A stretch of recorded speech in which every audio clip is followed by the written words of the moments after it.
重生后，我卖掉了顾思成给我的定情信物，换了一些小米和盘缠，熬了碗粥，将我奄奄一息的女儿从鬼门关救了回来，然后带着女儿去京城找顾思成，只因前世夫君肩挑两房后，把爱给了我，钱和地位却给了青梅竹马的表妹。大旱3年，表妹一双儿女用我的嫁妆在京城吃香喝辣，而我的女儿却因为饥荒活活饿死。我想给女儿要口体面的棺材，被家中的恶仆活生生打折了腿。熬了3年，终于等到夫君回家，我求他要一个公道，他却捏着和离书，恼怒。姜氏，表妹这些年为侯府开枝散叶，尽心尽力，而你连本侯的孩子都照顾不好，主母之位，你该让给表妹。我抑郁而终，重来一世，我选择换个活法。臭乞丐看什么看？没看到侯府夫人在此吗？赶紧滚！去京城的路上，我看到了爹娘留给我的酒庄，还没凑近，就被小厮往外赶。这时，坐在2楼雅间的女人开口道：“真是吵又脏，快让这2个乞丐滚远一点。”我抬眼看向她，顾如烟，我是你嫂嫂。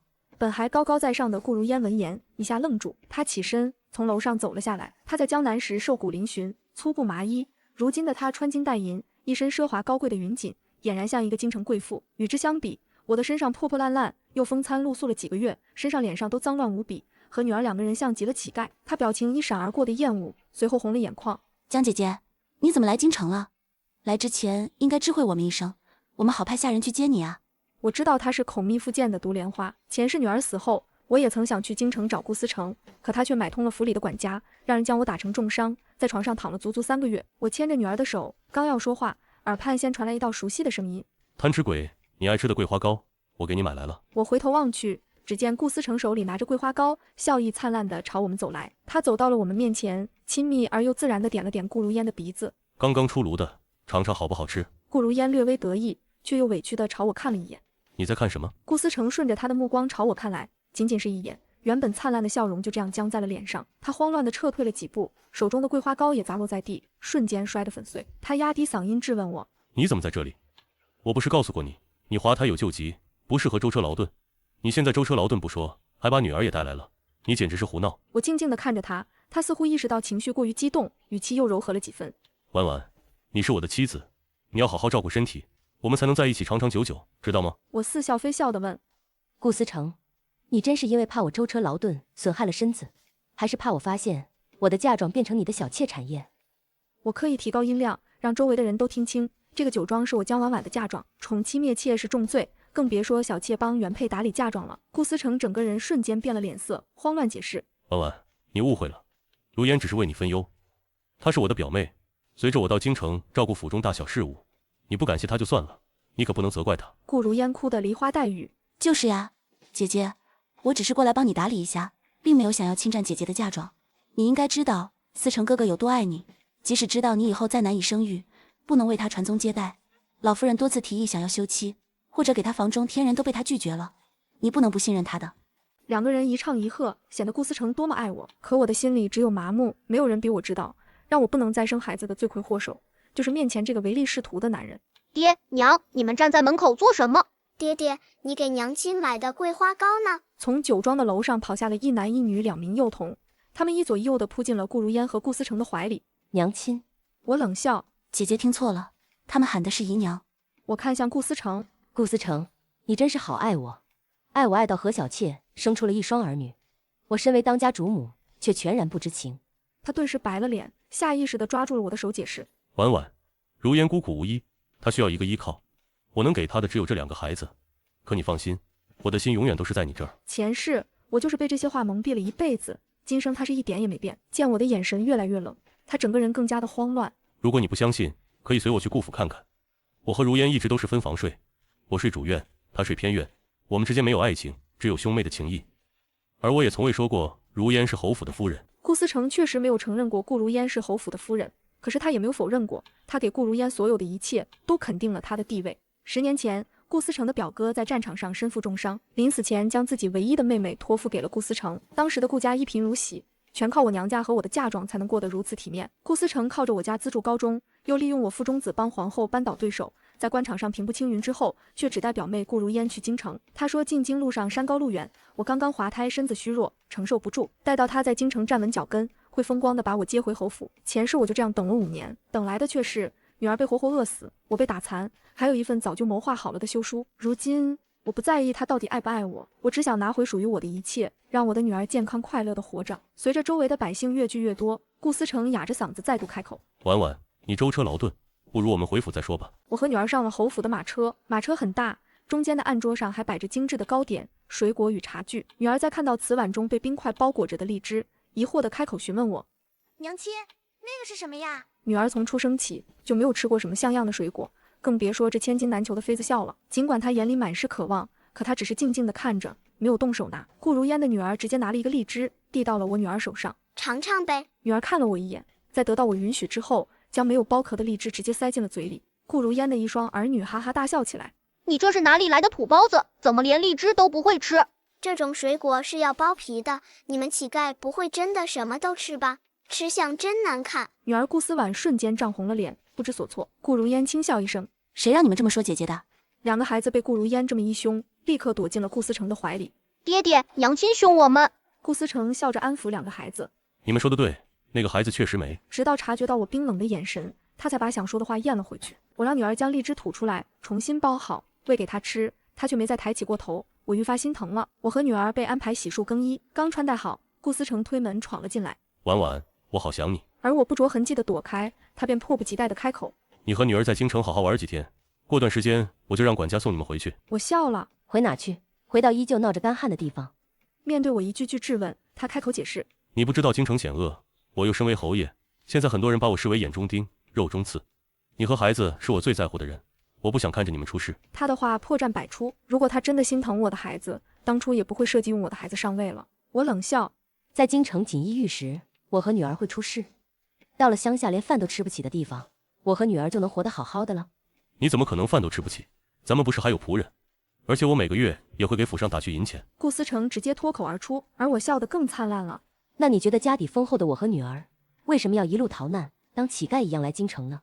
因为没钱啊。顾思成脸色骤变。此事是如烟在管，我去问个清楚。他起身离开，在书房问话顾如烟。很快我就看见顾如烟哭着跑回了房间。顾思成一脸窘迫地向我解释，来京城后，家中大小事务全都交给了如烟管理。他原先交代每个月要给老宅充沛的银钱，可惜被他不小心忘了。忘记了？我气笑了。我看不见得吧，毕竟老宅里的仆人吃的都比我和女儿好。他记得给钱，却忘了谁才是主子。我阴阳怪气的话语引起了顾思成的不满。你的意思是如烟故意不给你钱，想要活活饿死你和我的女儿？婉婉，你简直太让我失望了，怎么能小肚鸡肠到这种地步？他代替你来京城帮我处理大小事务，本来就很不容易了，你还要往他身上泼脏水。我忍无可忍。那我也不用他给我寄钱，直接让他把我的嫁妆还给我，我自己打理。顾思成怒了。你别无理取闹，你的嫁妆来到侯府就是我们侯府的东西，我在京城还需要四处打点，你的嫁妆是为了我们的未来，怎么可能说拿走就拿走？一个口口声声说靠自己在京城打拼的男人，结果靠的还是女人的嫁妆。也许是看到我的神色不对，顾思成伸手抱住我。婉婉，我知道你心里委屈，你放心，老宅上的那些仆人我会好好敲打，你才是我们侯府真正的女主人。等你回去了，你和女儿会得到应有的照顾和尊重。他嘴上说着为我好，可是字字句句都在赶我和女儿走。就在他准备留宿我房间时，就有下人来禀报，说大少爷和别人打起来了，而和大少爷打架的不是别人，而是我的女儿。我们过去的时候，发现顾泽在地上嗷嗷大哭，而我的女儿手足无措地站在旁边。顾如烟心疼地跑过去，将顾泽抱了起来。小泽，究竟怎么了？他打我。顾唐也上来狠狠推了我女儿一下。你这个野种臭乞丐，凭什么打我的弟弟？顾思成看见自己唯一的儿子受了伤，瞬间黑了脸。我女儿看着我，眼泪掉了出来。娘亲，他骂我是野种。顾思成听到之后，眼神中才闪现出一丝愧疚。旁边就传来了顾如烟委屈的声音：姐姐，你女儿怎么可以睁着眼说瞎话呢？我们家小泽从小知书达理，更是太子伴读，怎么可能出口成脏？明明就是他打了人之后，还想污蔑我的儿子。话音刚落，原本愧疚的顾思成直接抬手给了我女儿一巴掌。你这孩子，小小年纪心思就这么恶毒，竟然想出这个借口污蔑你的弟弟。女儿不可置信地捂着脸：爹爹，我没有说谎，所有人都听到了。娘亲，他骂我的时候，这些下人都听到了。小厅里站满了仆人，可是没有一个人愿意出来为我女儿作证。顾思成忍无可忍，再次抬起手。你还想撒谎到什么时候？我抓住了他的手腕。我女儿没有说谎。他就这样静静地看了我几眼，深深地叹了一口气。你们走吧。你赶我们离开？我看着面前的男人，一字一句加重语气地问。对，回到你们该去的地方。他吩咐在一旁的下人，给他们准备一些银钱和马车，安排他们回去江南。说完，他便头也不回地带着顾如烟和那一双儿女离开。那些下人自然没有给我好脸色，没有给钱，也没有安排马车，直接把我和女儿乱棍打了出来。既然是穷亲戚上来要钱，还敢惹我们侯府夫人不高兴，活该你们被乱棍赶出来。女儿有些手足无措地看着我，娘亲，对不起，是我害了您。我笑着摸了摸女儿的头，没有，你真不愧是我的乖女儿，打得真好。现在该看你娘亲的了。我带着女儿去了京城御史台的门口，击鼓鸣冤，边上围了无数的观众。我高声哭喊：求大人给民妇做主，我夫君宠妾灭妻，霸占我的嫁妆，还要连夜将我和女儿赶到旱灾的乡下送死。求求青天大老爷，给我和女儿一条生路吧。我当着百姓的面带着女儿击鼓鸣冤之后，直接朝地下一跪。周围本就热闹的市集，所有人都顿时安静下来，齐刷刷地看向了御史台的门口。有不少百姓都围过来凑热闹。一个面露和蔼的大妈走到我身旁，开口询问：敢问娘子告的是何家的夫君？平南侯爷顾思成。我不卑不亢地说出了这个名字。平南侯爷顾思成的名字在京城里如雷贯耳，许多百姓都开始交头接耳地说：侯爷从前就爱妻，可是侯府夫人不是顾如烟吗？现在跪在地上击鼓鸣冤的女人和那个女孩又是谁呀？他说侯爷宠妾灭妻，贪没嫁妆，这些都是重罪啊！难道说现在的侯府夫人只是一个小妾上位，那岂不是欺君？众人开始议论纷纷起来。我和女孩跪在庭前，想要讨一个公道。这时，从我耳后传来了熟悉的声音：江婉婉，没想到真的是你。我也没想到御史大夫竟然是和我从小一起长大的竹马傅莫言。自从我与顾思成成婚之后，就与他再也没有联系。没想到如今他竟然成了人人口中称赞的好官。看到我和我的女儿瘦弱的模样，傅莫言红了眼。从没想过顾思成那人竟是如此混账。我之前问过他你的下落，他说你厌恶京城人事复杂，所以留在了江南。没想到他心思如此歹毒。你放心，我定会为你讨回公道。不知是谁通知了顾思成，他急匆匆地赶了过来。百姓中的窃窃私语的声音传进了顾思成的耳朵里。抬眼又看到了御史大夫，他脸色一白，颤抖的手想将我从地上拉起来。我和女儿膝盖死死地钉在地上，面对他的举动没有丝毫的松懈。顾思成低声下气地在我耳边求饶：婉婉，我的好婉婉，我知道你在生我的气，可是你能不能别在这里闹？我们回府里好好谈谈，好不好？等快儿长公主和皇上要来御史台询问公务，你待在这里岂不是扰了贵人，也破了我的前程？算我求你了，好不好？傅莫言想要为我出头，我却伸手拦住了他，对着面前焦急的顾思成淡淡的说了句：好。傅莫言用眼神询问我为何要屈从，而我点了点头，用微笑安抚他。我在等一个机会，一个能让顾思成跌进泥潭再也翻不了身的机会。不出一个时辰，远处就传来了马蹄的轰鸣，金雕玉琢的轿子停在了御史台的门口。长公主的身后跟着不少的京城贵女，顾如烟也在其中。顾如烟倚仗着我的嫁妆，在京城贵女圈里打点了不少，现在又入了长公主的眼，地位今非昔比。她站在人群中与顾思成并排而战，琴瑟和鸣，他们享受着所有人的跪拜与羡艳的目光。就在这时，我牵着女儿出现在了他们面前。他们两个人见到我的瞬间，瞳孔瞬间放大。顾如烟不满地看了顾思成一眼，而顾思成原本以为我已经回到了侯府，没想到我竟然想等到贵人继续闹事。两个人慌张地上前，想要拉着我离开，可我却没有给他们任何碰触我的机会，直接跑到了长公主和皇上的面前，带着女儿直直跪了下来。当着一群达官显贵人的面，我直接磕头喊道：顾如烟，求求你给我和我的女儿一条活路吧。顾夫人的位置你来做，请你不要赶我们走，我们只想有饱饭吃，好好的活下去而已。或者你真的要赶我们走，也把我的嫁妆还给我，那是我爹娘去世后我唯一可以仰仗的东西了。顾如烟的脸色瞬间变得苍白。我的好姐姐，你在胡说什么呀？赶紧起来，不要在贵人面前闹事。今天皇上和长公主是来办正事，你在这里闹事，不怕掉脑袋吗？他用眼神示意一旁的下人将我拉走。我拼命挣扎，嘴中一直喊着让顾如烟和顾思成可以看着我为顾家付出那么多的份子上，给我和我的女儿一条生路。此时道貌岸然的那两个人脸色变得越来越难看，吵闹声越来越大。皇上和长公主循声赶来。你是何人？怎敢在这里闹事？我连忙跪得笔直，拉着女儿深深地磕了一个头。皇上，长公主，请你们为民女做主啊！我是当今平南侯府顾思成明媒正娶的妻子，可他上京赴任的那年，却将我和唯一的女儿丢在家里，受恶仆欺凌，食不果腹。而他却带着他的表妹顾如烟来到京城，说等到京城安顿好，便会安排8抬大轿接我和女儿。可我等了整整3年，一点音讯也没有。上辈子我死前得知，皇帝的姐姐长公主是个刚正不阿的人，而最讨厌的就是臣子宠妾灭妻，更别说还是那种拿着妻子的嫁妆与小妾双宿双飞的男人了。所以当我把整件事情的经过全都一口气说出来之后，在场的官员和百姓们无不都倒吸一口凉气。看热闹的人们也终于弄清楚了事实的真相，而那些正在长公主身旁的正妻们脸上全是愤怒，声音也毫不掩饰。还以为平南侯是一个体面的男人，没想到背地里竟然做这种事情。所以说顾夫人不是平南侯的正妻，而是一个不入流的小妾。那她还敢以正妻自称，与咱们这些人平起平坐，简直是晦气。顾思成怎么回事？贪墨自己妻子的嫁妆，还把自己的妻子和女儿扔在乡下，宠爱一个上不得台面的妾，甚至还让妾的儿子和太子上一样的私塾，简直荒谬。虽然说顾如烟平日里不以侯府夫人自称，但别人都默认为她是侯府唯一的女主人，不然这些京中的权贵怎么可能和一个妾来往？感受到旁人的议论纷纷，平时装惯了可怜的顾如烟也彻底慌了起来，有些恼羞成怒的解释：江婉婉，你在胡说八道什么？我才是平南侯明媒正娶的夫人。我直直地看向面前的女人，语气淡淡地说：你确定吗？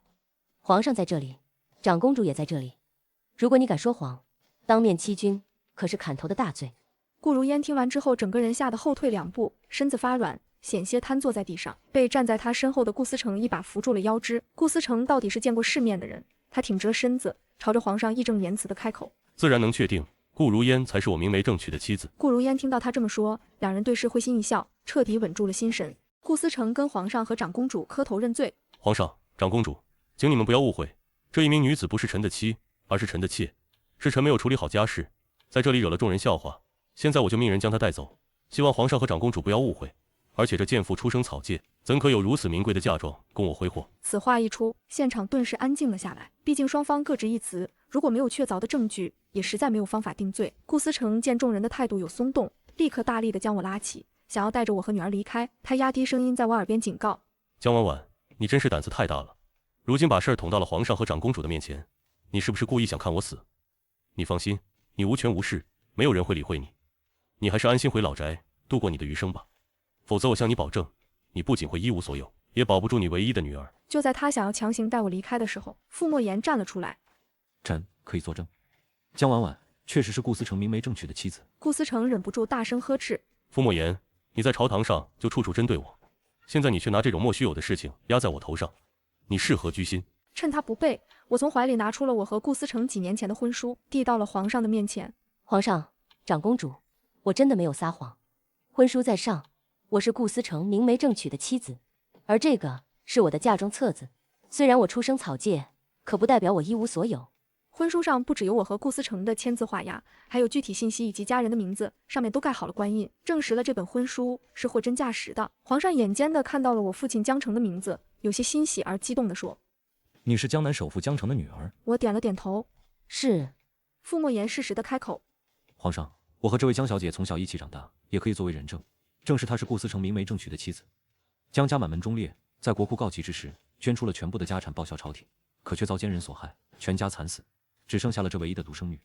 如今她的嫁妆还要被恶人侵占，如若皇上不能为江老做主，会寒了天下义士的心。皇上点了点头：放心，朕一定为你做主。听到这句话，原本还在想着对策的顾思成脸色瞬间变得惨白，就连站在一旁沾沾自喜的顾如烟也顿时吓得浑身发抖。他哪里见过这个场面，直接扑通一声跪在了地上，求皇上和长公主恕罪，我并不是有意欺骗，我只是……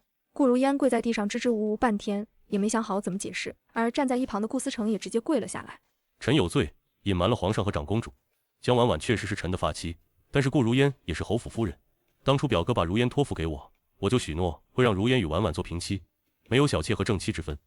救命之恩当涌泉相报，我怎么可能把恩人的妹妹收为小妾呢？他真不愧是当过状元郎的人，把死的都能说成活的。明明是宠妾灭妻，现在把自己塑造成了一个宁愿自己的老婆孩子受委屈，也要好好对待恩人的妹妹和他的孩子，真是无私又伟大的奉献精神。我在府里一直喊江婉婉姐姐，因为我一直知晓我的身份，我是后来的，自然要尊称她为姐姐。我和夫君在府里也是分房而睡，生孩子也只是因为姐姐难能有孕。夫君还想把我的儿子过继在姐姐名下，怎么就宠妾灭妻？这两个人在这里一唱一和，反而显得我格外的不懂事，甚至有旁边的人走过来劝我回家。夫妻生活难免有摩擦，侯爷对你挺好，你不如就好好回去，别在这里闹了，不要让顾大人担心。顾如烟会哭，我也会哭。你说他是你恩人，那我呢？你们顾家一穷二白，你读书写字的钱全都是从我的嫁妆里支出的，就连你那恩人的丧葬费都是倚仗我的嫁妆。现在你当了官了，有了朝廷的俸禄，你能不能把我的嫁妆还给我？想让我回去，至少要让我和我的孩子吃一顿饱饭吧。我们在老宅生活了这么多年，前几年只是白粥咸菜，现在连饭都不给吃了。不是我非要待在京城，而是我和女儿真的活不下去了。今年干旱没有收成，而偌大的顾家连一碗热粥都没有给我们，甚至因为拿了一个馒头，还要被那些恶仆拳打脚踢的殴打。可是这个家是靠我的嫁妆养着的呀。我直接扒开了自己的袖子和女儿的袖子，上面布满了密密麻麻的伤痕，有殴打后的淤青，有烫伤，甚至还有刀伤，看起来无比的触目惊心。所有人都倒吸了一口凉气。顾如烟的孩子顾泽在京城是出了名的挥金如土，以前大家都觉得是因为平南侯府家底厚，所以不足为奇。如今得知了顾家以前一贫如洗，而他们出去打点挥霍的钱全是正妻的嫁妆，而正妻不仅吃不起饭，还要惨遭别人殴打。顾思成看到了我身上的淤青之后，整个人瞳孔颤了颤，连忙走过来问我：婉婉，你和女儿怎么会过得那么苦？我冷笑一声：对了，这最新的伤疤还是你将我和女儿赶出侯府，侯府的下人打的呢。皇上和长公主也因为我的话而震惊不已，也明白了其中的缘由和弯弯绕绕。皇上上前将我扶起：你是姜老的女儿，也是我朝的恩人。当初国库告急，是你父亲救了我和万千百姓，如今你落难，朕一定会为你做主。终于等到了这句话，我毫不犹豫地请求皇上：皇上，我想和顾思成和离。此话一出，全场哗然，所有人都以为我会说让顾思成那顾如烟休弃或者赶出去，没想到我要求竟然是和离。顾思成也难以置信地开口：婉婉，你在说什么？我抬头看着他：我要和你和离。这么多年来，我为了你的前途一直忍气吞声，最后委屈了我和我的女儿。现在我不愿委屈，也不愿将就了，我们和离，从此之后两不相干。不行！顾思成直接上来抓住我的手：顾思成，我不爱你了，你把我的嫁妆还给我，从此之后我们两不相欠。我冷静地说完这句话，没有原先的难过，带来的只有轻松。而反观顾思成的反应，仿佛受了什么巨大的打击。我拿出早就准备好的和离书，当着皇上和长公主的面让他签了字。皇上提醒他限时7日，让他归还我嫁妆册子上所有的嫁妆。只是没想到，如此庞大的数字，顾思成7日之内真的凑齐了。傅墨言直接举报他贪污受贿，皇上知道之后勃然大怒，直接将顾思成关押。没想到这么一查，查出了很多东西。顾思成曾经为了上位，联合皇后，利用我的腹中的孩子陷害了当朝的太子，导致太子被废，至今被关在东宫反省。又发现他与外朝匈奴有大量的金钱往来，出卖了朝廷不少的军事信息。真是不查没有，查了之后，收受贿赂反而是最小的罪名。顾思成和顾如烟两人都触犯了律法，直接被判当街斩首示众。如此正好与地下的恩人团聚，2名孩子和其余的家人都要被流放。可这也不关我的事儿了。傅墨言见我收回了在京城的产业，提议让我待在京城，他也好照顾我和我的女儿。我摇了摇头，拉着女儿的手：该回家了。只有真正知道饿肚子的感受，才能明白这其中的疾苦。而我的家乡现在正面临大旱，许许多多的孩子食不果腹。我现在拿回了嫁妆，换了不少的粮食，准备回家赈灾，像我父亲那样做个有担当有责任的人。回乡途中，突然听到耳后疾驰的马蹄声，掀开车帘，就瞧见了傅墨言身着一缕青衣，笑看我：家乡有难，我怎能不回？我已向圣上禀明，带着朝廷的救灾款前来赈灾，到时候还请江姑娘照顾一二。我点了点头说：好啊。我们回到了江南，每天在桥头赈灾发粮，看着许多百姓瘦骨嶙峋的身子一天天恢复了正常，心中的成就感更盛。不知是我们的行为终于感动了上天，终于落下了甘霖。万万千千的百姓在雨水中欢呼雀跃，我的心也随着欢呼声欣喜起来。傅墨言拉着我和女儿在雨水中奔跑跳跃，我们享受着大自然的馈赠。他呆呆地看着我：下雨了，江婉婉。我点了点头，场面沉默了下来。他尴尬地说：我昨天在庙里祈福，说如果下雨，我就向我心中爱慕的女子表白，你愿不愿意？好啊。傅墨言听到我的回答之后直接愣住。你说什么？我看着他：你不是想向我表白吗？我愿意啊。他不确定的又问了我一句：真的吗？我笑了：主的。我们回到了京城，他为百姓伸张正义，我忙着我的生意。我不会一生屈居于院落之下，想要唱出属于我人生的歌曲。这一辈子，我所有的爱和努力都是为了自己。回京后，我先寻了一处临着金水河的宅院安置下来。院中有一方小园，我让人种上了江南的桂树与翠竹，添了几分熟悉的烟火气。顾思婉每日在园中玩耍，眉眼间的怯懦渐渐褪去，多了孩童该有的鲜活。我将顾思成归还的嫁妆一一清点，那些被他和顾如烟糟践的产业，成了我首要整顿的目标。京城的酒庄是爹娘留给我的念想，顾如烟接手后只顾着用盈利打点贵女圈，酒品粗制滥造，名声早已败坏。我亲自去往江南，寻回江家祖传的酿酒师傅，翻出秘藏的酒方细细改良，从选粮、发酵到窖藏，每一步都亲自查验，又重新制定铺规，对待伙计宽厚赏罚分明。不过3月，酒庄便酿出了醇厚的新酒，重新登上京中贵胄的宴席，名声渐渐恢复如初。除了酒庄，我名下的绸缎庄、胭脂铺也陆续翻修。绸缎庄从苏杭运来上好的云锦与蜀锦，聘请江南巧手绣娘，绣出兼具江南婉约与京城大气的纹样，平价与精品兼顾，既讨得贵女欢心，也让普通女子能添置心肠。胭脂铺则依着江家的香料方子，研制出清香淡雅、不损肌肤的脂粉，用料实在，很快便在京城站稳脚跟。我每日清晨便带着账房先生巡查各铺，查看账目，商议经营之策。傍晚归宅便教顾思婉认账辨物，教他如何看人识人，如何应对生意中的纷扰。小小的人儿学得认真，偶尔还能指出账册上的细微差错，成了我身边最贴心的小帮手。傅莫言依旧在御史台任职，刚正不阿的性子未改，每日弹劾贪官污吏，清查朝堂弊政，深得皇上信任，却也成了奸佞之徒的眼中钉。他从不会将朝堂的戾气带入日常，处理完公务后便会来我的宅院小坐，有时是带来一碟刚出炉的江南桂花糕，有时是带来几卷新的书卷，大多时候只是安静地坐在一旁，看我处理生意琐事，或是陪顾思婉在园中练字铺碟。他从不多加干涉我的决定，只在我遇到棘手麻烦时轻轻提点，分寸感拿捏得恰到好处。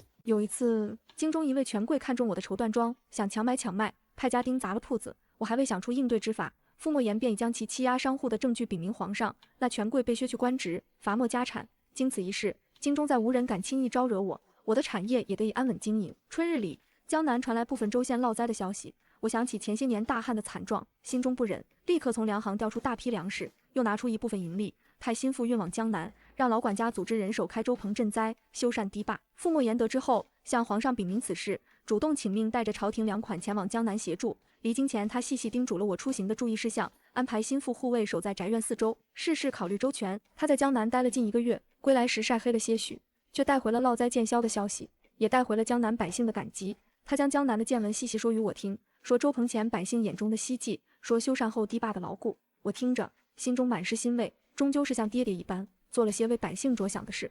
入秋时，我的产业已遍布京城，甚至延伸至周边州县，成了京中无人不知的女商人。有人羡慕我，说我一个女子竟能将生意做得风生水起，还得御史大夫照拂；也有人嫉妒我，暗中散布流言，说我靠着傅莫言的权势立足。面对这些流言，我从未放在心上，依旧每日巡查铺子，亲自打理生意，教顾思婉读书写字，学习经商。我的生活从未因旁人的言语有半分改变。傅莫言也从未理会那些流言，只是在朝堂上更加谨慎，不让奸佞之徒抓住把柄，私下里默默护着我，让那些流言蜚语无疾而终。顾思婉在我和傅莫言的陪伴下，愈发开朗聪慧。她不再是那个连荔枝都不会吃的小女孩，跟着我出入各个铺子，渐渐学会了如何与商户交谈，如何分辨货品优劣。跟着傅莫言读书，也识得不少字，懂得了不少道理。偶尔还会跟着傅莫言去御史台，看他处理公务，小小的身子板挺得笔直，颇有几分巾帼气度。冬日的京城飘起大雪，院落中的桂树与翠竹覆上了一层白雪。我让人在院中摆上炭火盆，煮上温热的桂花酒。顾思婉坐在一旁练字，傅莫言处理完公务便来，坐在炭火盆旁，偶尔点评顾思婉的字迹，偶尔与我闲谈几句江南的风物，时光安静而温暖。除夕之夜，我亲手做了一大桌饭菜，有江南的特色小菜，也有京城的拿手佳肴。顾思婉穿着新做的红袄，笑得眉眼弯弯，傅莫言如约而至，三人围坐桌前，举杯共饮。窗外大雪纷飞，屋内暖意融融。这是我和顾思婉重生后最安稳的一个除夕，也是我第一次真切感受到家的温暖。新年过后，便是上元节，京城街头巷尾挂满花灯，各式杂耍小吃随处可见，人山人海。傅莫言陪我和顾思婉去街上赏灯，他牵着顾思婉的手，我走在一旁，三人穿梭在人群中，看花灯，猜灯谜，吃着热腾腾的汤圆。顾思婉手中拿着一盏兔子花灯，蹦蹦跳跳地走在前面，偶尔回头拉着我和傅莫言的手，脸上满是欢喜。走到护城河边，河面上飘着无数盏河灯，点点星光映着夜色。我们三人各买了一盏，顾思婉认认真真地写下心愿，我写下愿思婉平安喜乐，一生无忧。傅莫言则默默落笔，将河灯放入河中，他的目光落在我身上，温柔的能化开冬日的冰雪。转眼便是重生后的第2年，我的生意愈发稳固，与西域的商人也建立了贸易往来，将江南的绸缎、美酒、胭脂运往西域，又将西域的珠宝、香料带回京城，盈利颇丰。我用一部分银两把江南的老宅重新修葺，又在京城开了一间小小的女学，专门招收家境贫寒的女子，教她们读书写字，女工刺绣，也教她们简单的经商之道，让她们不必依附男人，也能靠自己的双手谋生。女学开课后，前来求学的女子络绎不绝，她们眼中的渴望与坚定，让我想起了重生后的自己，也更加坚定了将女学办下去的决心。傅墨言在朝堂上的地位愈发稳固，皇上有意提拔他为吏部尚书，他却婉言谢绝，说自己更适合待在御史台，为百姓伸张正义，为皇上监督百官。他知我不喜朝堂纷争，从未提过让我踏入权贵圈子，也从未用世俗的规矩束缚我，只是默默支持着我的一切。女学缺师资，他便帮忙引荐有学识的先生；商队去西域，他便帮忙疏通边关关卡，派官兵护送，确保一路平安。这2年，我拿回了属于自己的一切，护好了我的女儿，将生意打理得风生水起，活成了自己想要的模样。我不再为爱情委曲求全，不再为男人失去自我，我的人生由自己掌控，爱和努力皆为自己，也为身边值得珍惜的人。京城的烟火依旧繁华，我的生意依旧红火。顾思婉平安长大，傅墨言常伴左右，前路漫漫，我亦会带着这份坚韧与清醒，一直走下去，唱属于自己的人生之歌。